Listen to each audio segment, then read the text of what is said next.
All right, welcome back. The current public servants' wage negotiations are under threat after one of the main unions, the Public Services Servants Association, declared a dispute that might result in industrial strike that should the resolution not be found by Friday this week.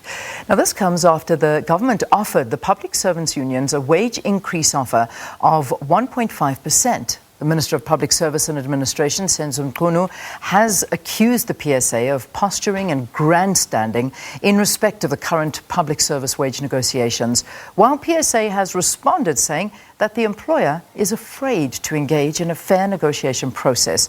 This, of course, for the benefit of workers, and would rather manage negotiations with weaker unions under facilitation. So let's get the latest on how the labour unions have negotiated on behalf of their members and what has caused a collapse to their collective bargaining. We've got Reuben Maleka, he's the spokesperson for the Public Servants Association, and Mugwena Maluleke, he, of course, is the chief negotiator for COSATU Public Service Unions. Good to have both of you. Thanks very, very much for joining us. Thanks to you, Leanne, and good morning to your viewers at home. Reuben, let me begin with you. The time frame that the conciliation process phase during which parties must resolve their dispute within 30 days from the date the matter was referred for dispute expires this coming Friday, as we've mentioned. Are you going ahead with the industrial strike action?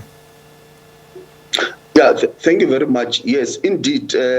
We have no choice. If you look at the current conditions that the workers from the previous financial year did not receive any increase. We are now in the second year and almost on the second month of after they should have received an increase. They should have received increase in April. We've passed May. We are now in June. So all these things means that if we don't find an immediate solution as soon as possible, the workers themselves are already suffering. We have heard the president speaking for the parliamentarians, saying parliamentarians are struggling to make the ends meet. So if the president can advocate for parliamentarians, we definitely and surely have to have the public service unions that actually can also speak for the public servants. And at this time, we find ourselves in the space where we have to advocate also for our members in the public service. Certainly. I mean, let's get your view on this one. Where are you standing right now, Mugwena? Thank you, Leanne, for this opportunity. We are still under facilitation as resolved by the council, by all the unions when we met at that time, when we had a deadlock. And after that particular deadlock, we've entered into a facilitated process, which is not the first time that we have a facilitated processes. And that particular process will then be resuming today, when all the unions will then be coming back to express what their members are saying after we had requested more than 14 days to go and so that they express a view on the offer that has been put on the table, because we believe that we have got to do everything we can in order to secure better conditions for our workers. Yes, indeed, 2020 workers did not receive their increases, and it was very important for us to enter into a facilitated process, because it is not a process that is really confined into some time frames. It is a process that is controlled by ourselves in the best interest of all the workers. And I must correct something. It is not collapsed by the absence of the PSA. The majority of the unions that remain in there are the ones that can collapse their services and then you must remember, it is about how many vote weights are there that are remaining in there. So it's important that we are able to inform the public correctly, so there is no collapse of the collective bargaining processes up until those who are remaining in facilitation, I say we are not happy, then we can collapse the collective bargaining processes and so forth. So what the PSA has done is within their rights to go through a conciliated process, and therefore it's within our rights to remain there, and we remain as the majority, and therefore it is important that we put facts clearly, so that we don't mislead the public and begin to say that the weaker unions are the ones that are remaining. That, we're not negotiating with the unions here, we're negotiating with the employer It's very important that the language that the other unions are using must understand that they are weakening themselves and weakening the entire public service and the public servants, all of them, when they're not acting together, when they are not united. In terms of true union spirit, is that you need to be preoccupied with the unity of the workers rather than to be splintering and fragmenting yourself and beginning to negotiate amongst yourself. That's not true unionism. True unionism is about the unity of all the workers, irrespective of their affiliation, irrespective of their ideology and so forth. So we have not collapsed. The only unions that can collapse, and the country knows very well, are the unions that are remaining in negotiation in the best interest of their workers. Okay, so Reuben, I need you to respond to this because there's a lot. There is a lot that's been said, and I mean, I think that this is saying that if you continue this, you're weakening the argument, you're weakening the position, and this is just not the right way. But on the other side, you've actually gone and said that government are just wanting to negotiate with weaker unions. So this word seems to be a very, very overused word. Reuben, give me your response here. Yeah, look, first of all, you must accept the fact that we have met under facilitation. It's true that we have agreed and there was a deadlock. And it's important to mention that there was a deadlock. Once you have a deadlock, then it means that you have to unlock the deadlock. So we have gone through under facilitation. We went there for 3 days, full 3 days with no employer moving anywhere. Up until such time that when we did the dispute, we were kicked out of the process. And that is the one thing that has never happened before, where in a facilitation process, because you are afraid of a stronger union, then you say, because you have declared a dispute, get out of the facilitation. It has never happened. We had differences with the employer, but the only thing, and that is our point, that the only thing that can resolve this kind of a dispute is when we can talk. Whether you kick PSA out of the facilitation or you remain with particular unions, end of the day, is the negotiations, is the talking that can resolve the dispute. Even when on this Friday the 30 days expires, we've got the right to now to issue notice. And we know the fact is that the public servants, whether belonging to PSA, we've got supporters, we've got other employees who belong to other unions who are saying that it's time that we go out and protest and make sure that the government listens to us. Because it looks like in this country, the only time that we can have government that can listen is when people protest. We have seen when people want services in the communities. All what they do, they protest, the next day there's a service. So this time also it looks like the only option that is left for public servants to be listened to. Because currently, what we have had, that is an offer of 1.5. It's not an offer. You can't say you've got an offer 1.5 of something you already have. The 1.5% is what public servants already have. So we are now in a stalemate, and I think the time all unions agree that there's no offer, then it's then that we're going to be able to move. Because if there's anyone that believes that there's an offer while there's no offer, then that's where we're going to find ourselves having others under facilitation and others being in a dispute. And I can assure you, and the viewers at home, that come Friday, we are going to start balloting our members. And we know that our members have been saying to us that they want to be in the streets. And once we get the mandate, there is no other option, but we are going to make sure that all PSA members, the supporters, and any other public servants, because in terms of the law, any other employee of the same employer can strike, meaning that even my fellow comrades from other unions can participate in the PSA strike. It does not necessarily mean it's only PSA members. Okay. Reuben, you have threatened this before. It's not the first time that you've threatened this strike action with your members, which is set to represent about 235,000 public sector employees. This is the second time this year, and it hasn't gone ahead. Why now? What's going to make this different? Is this another idle threat, or are you actually going to do it this time?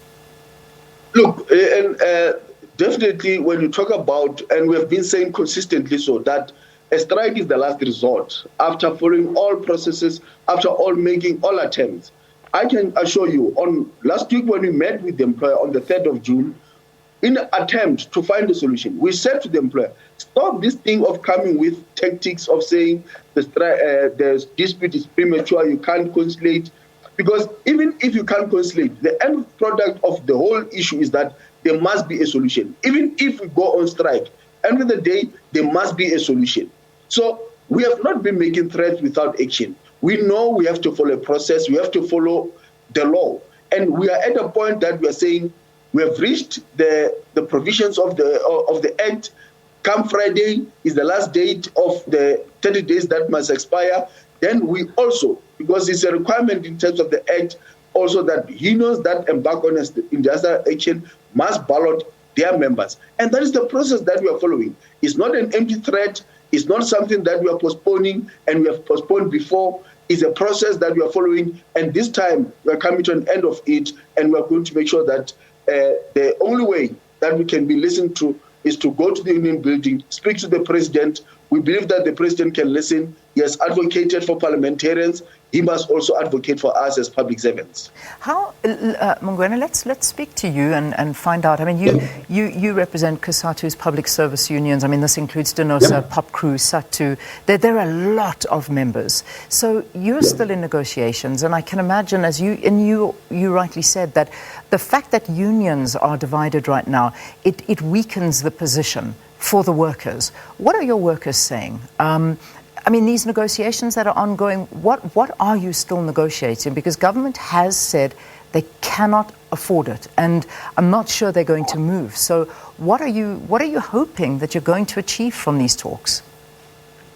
Thanks for that particular question. But first, let me clarify that nobody kicked the PSA out of the negotiations. When you opt for a different deadlock breaking mechanism in the form of a conciliation, is an option, is a right. So when we opted for a facilitation, it is a deadlock breaking mechanism that you can always exercise. So it is an issue of choice. It's an issue of freedom. So it is not like everybody has got to follow somebody else that is doing that. So we are negotiating because what we have been able to do is to move the employer from 0%. You know that when you check the budget for the next 3 years, it is a zero for wage increases. There's no money there. And therefore, for us to have been remaining there with the other unions that are there, not only COSATU unions and many other unions there, was to make sure that we explore each and every option that is there to ensure that the workers are able to have an adjustment in terms of their working condition. The 1.5 that has been offered was something that was going to be taken away